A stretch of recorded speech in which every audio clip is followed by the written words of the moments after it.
Hey y'all, I'm going to show you how to do my cornbread Thanksgiving and Christmas dressing.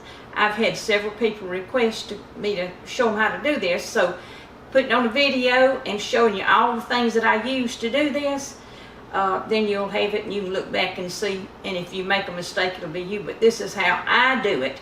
And I learned how to do this cornbread dressing from my mother-in-law, Annie Ruth Holland Cruz, and I'm going to dedicate this video to her because watching her and the way she did hers, I learned. Now my mother could make really good dressing, but when mother was alive 60 years ago, she died 60 years ago just before Thanksgiving, and there was no such thing as Pepperidge Farm cornbread stuffing mix, so mama just used regular cornbread that she had baked. But I'm going to do what Grandma Cruz did and add this to it.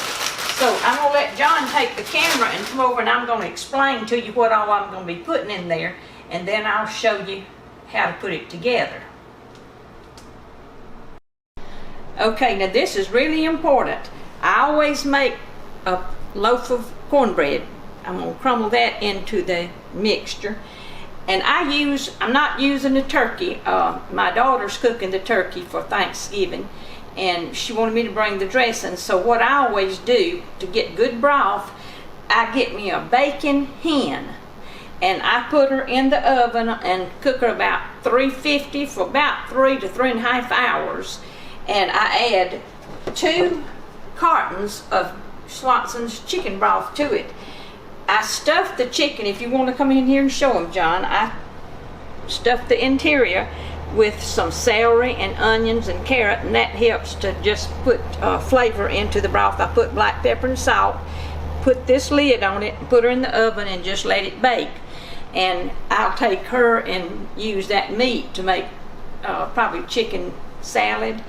But anyhow, then the next thing I do, I'm going to show you, I'm going to saute about a large white onion that's been chopped with a stick of butter, a little bit on the floor, and I've got 1 stalk of celery heart that I chopped up. Now some people just put it in their dressing, the raw product, but I like to get mine kind of cooked down some, and it puts the flavor into the dressing better that way. So and then besides that, I've put 4 eggs in my dressing, so that makes 4 there, and I've got 6 boiled eggs to put in the dressing when I finally start mixing it all. So anyhow, and then I put a can of cream of chicken soup in to thicken it a little bit, black pepper and salt, and I use some poultry seasoning. I don't like a lot of spicy tasting. Some people put other kinds of mixes in their dressing, but this is really all I add because this cornbread dressing already has some herbs in it, and it's just right. So anyhow, okay, now I'm going to take this whole pound of cornbread and just slip it down into this pan of chicken broth and let it start absorbing that so that it can be mixed better. And that's going to take up a lot of the juices. And in the meantime, I've got my celery and onions and butter over here starting to get hot enough to start to saute. Don't want a lot of it, just enough to glaze it up some. Now on top of that, I'm going to put that bag of Pepperidge Farm. It's Pepperidge Farm classic stuffing with select seasonings, and then of course I add my other stuff along to it to taste. I always check as I go. I don't really measure much. I know about what to put in and how much liquid. See how that's getting thickened up there?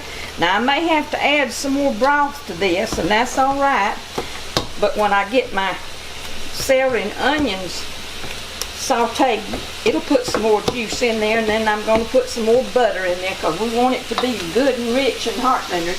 Now I'm going to start doing this It's no step-by-step thing. You just put as much as you want when you get it. If I can get the top off this baby.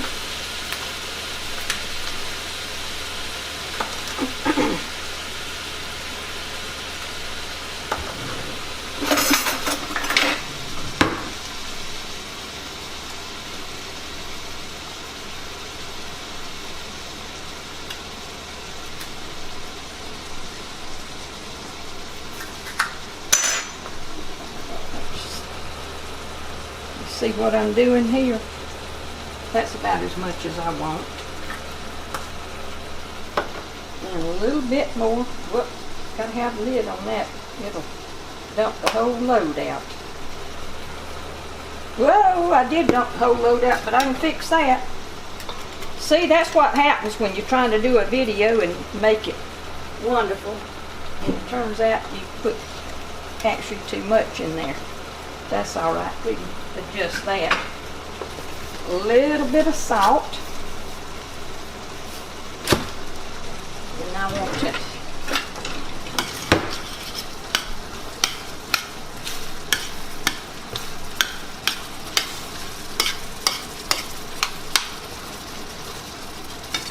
won't take too much more of that to get it where I want it.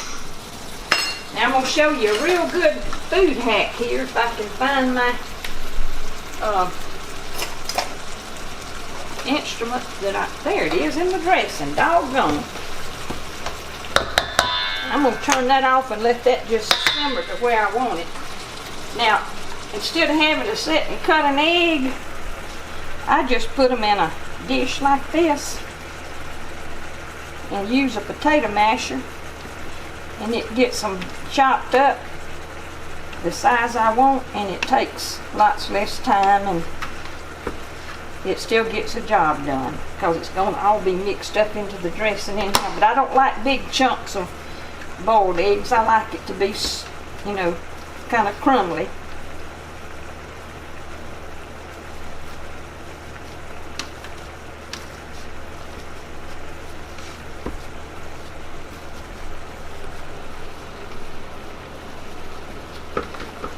Alright, we'll dump that in there.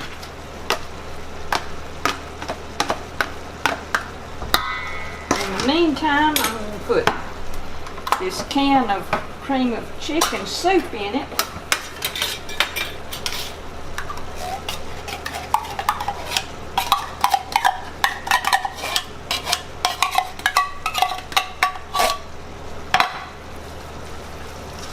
Then I've got that about where I want it. I just dump it in.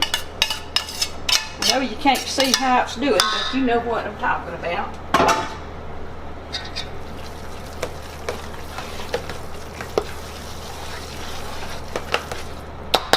I'm going to change to a big spoon here so I can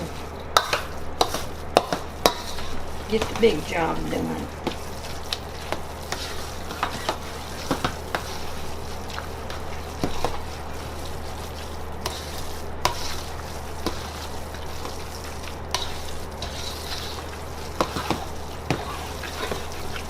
I want to mix this really good to make sure that that cream of chicken soup is integrated with all the other stuff real good.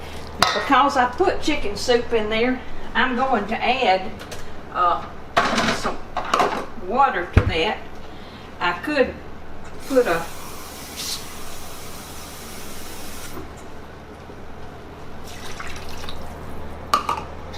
little bit more chicken broth, but I just make it easy on myself and do it like this.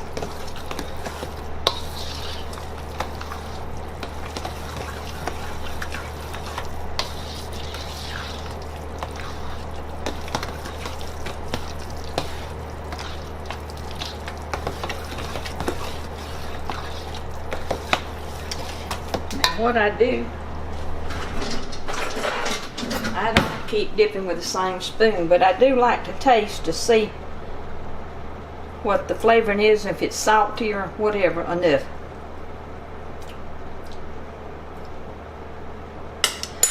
Now I'm going to add just a little bit more chicken broth, and then I'm going to show you how to pan it, and we'll be done except when we bake it. Okay, now y'all see what I have done here? Now this is gonna make these 2 pans. I'll put about half in each pan. I'm gonna turn my oven back on to 350 because I'm gonna cook one of these pans tonight just to show you at the end the finished product.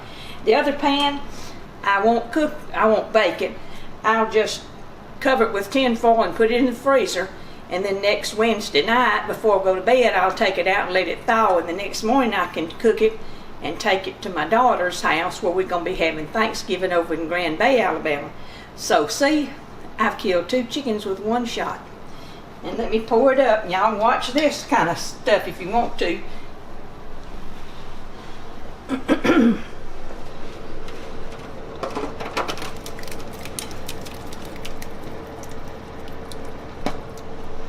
I wanted to get about half and half. I'll put a little bit more in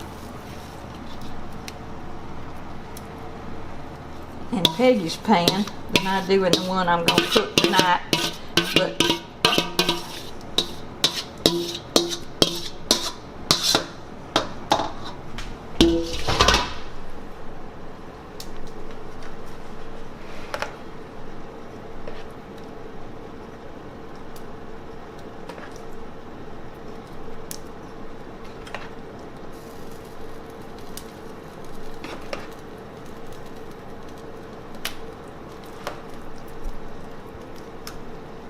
all right, there you have it. Now I'm gonna put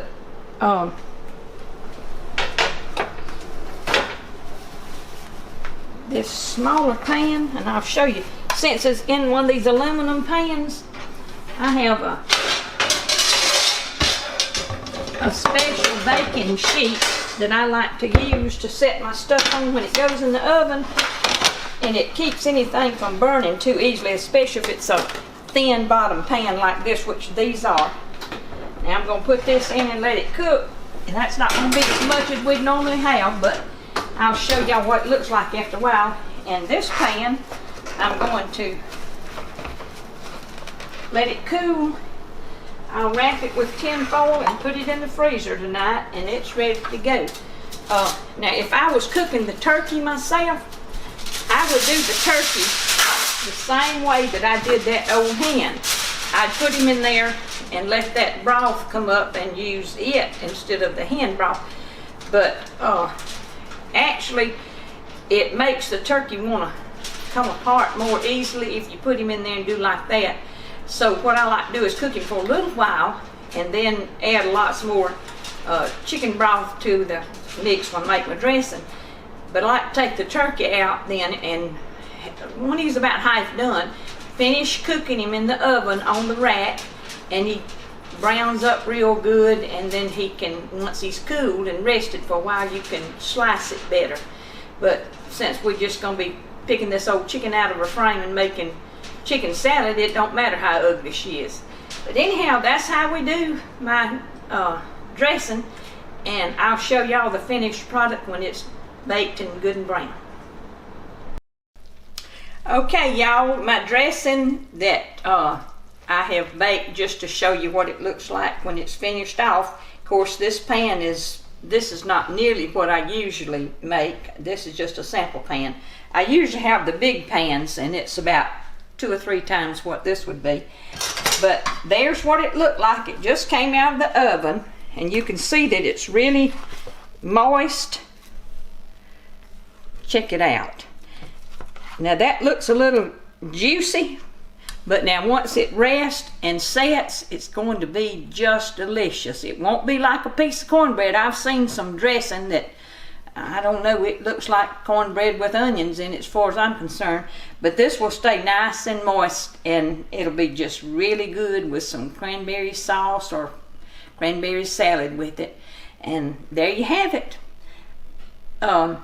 Paula, I want to tell you, I did my best, and if you'll do this, you'll have this kind of dressing. You may not like it, but I think you ate some of my dressing about 100 years ago, and there you have it.